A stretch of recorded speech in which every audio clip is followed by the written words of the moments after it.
এই যে এই ভুট্টা ক্ষেতটা দেখেন, এই অবস্থাটা দেখেন, নিচের পাতাগুলো কিন্তু সব পেকে গেছে। আর এই যে অবস্থা দেখেন, ভুট্টা গাছ কিন্তু একদম হলুদ হয়ে গেছে।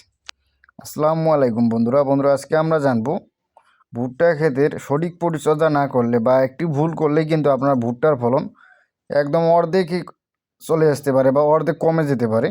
তো এই ভুলটা যদি আপনারা করেন আর কি, তো আপনাদের জমিতে দেখবেন যে আপনার ভুট্টা লাগানোর প্রায় 25 থেকে 30 দিন পার হয়ে গেছে, কিন্তু বয়স প্রায় অর্ধেক হয়ে মনে করেন যে 1.5 থেকে 2 মাস মোটামুটি এই ভুট্টার বয়স। এই ভুট্টাটা দেখেন, এটা কিন্তু মোটামুটি 2 মাসের মতো সময় হচ্ছে। কিন্তু গোড়ের পাতাগুলো দেখেন, কিছু পাতা একদম পুড়ে গেছে, কিছু পাতা একদম হলুদ হয়ে গেছে।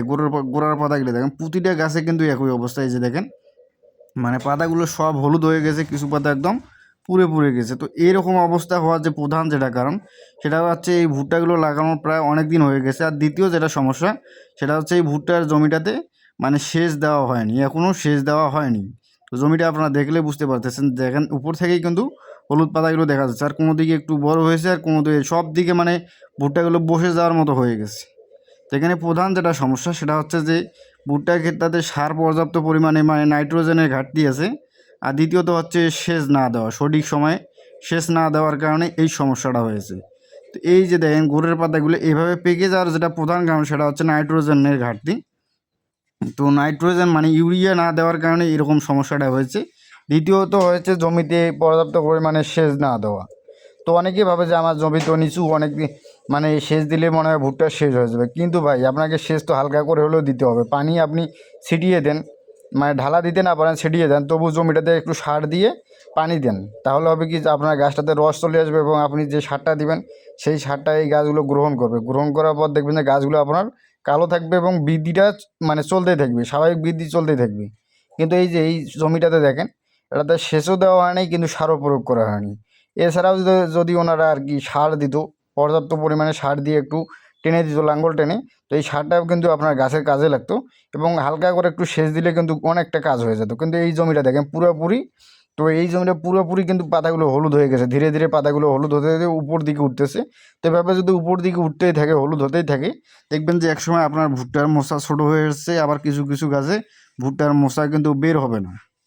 তো সেটার প্রধান কারণ হচ্ছে যে আপনি পর্যাপ্ত মানে সঠিক সময় সার এবং সেচ না দেওয়া। তো এই সার আর সেচ যদি আপনারা সময় মতো না দেন, তাহলে এই জমির মতো হবে। এই যে দেখেন সব পাতা কিন্তু একদম পেকে গেছে। মানে কিছু কিছু পাতা এমন হয়েছে যে পুড়ে গেছে। আর গাছগুলোও কিন্তু স্বাভাবিক বৃদ্ধিটা থাকে নাই। বা এই যে দেখেন কতটুকু গাছ হয়ে আছে।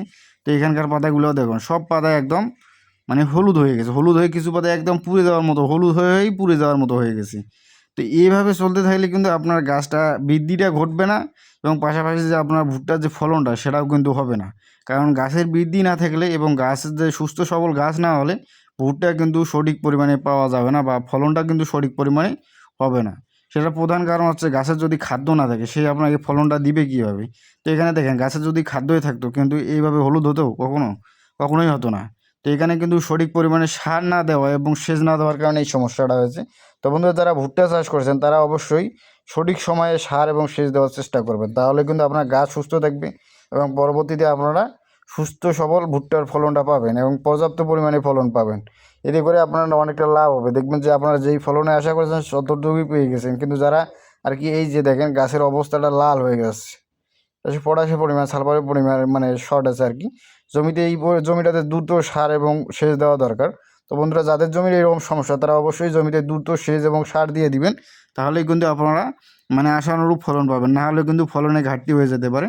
কারণ এই যে দেখেন, গাছের পাতাগুলো খাদ্যের অভাবে কিন্তু এমনটা হচ্ছে, এবং রসের অভাবে। তো যত দ্রুত সম্ভব সার এবং আপনারা সেচ দিয়ে দেন। তো বন্ধুরা, আজকে এ পর্যন্ত। সবাই ভালো থাকবেন। যদি ভিডিওটি ভালো লাগে, অবশ্যই আমাদের চ্যানেলটি সাবস্ক্রাইব করে রাখবেন। আসসালামু আলাইকুম।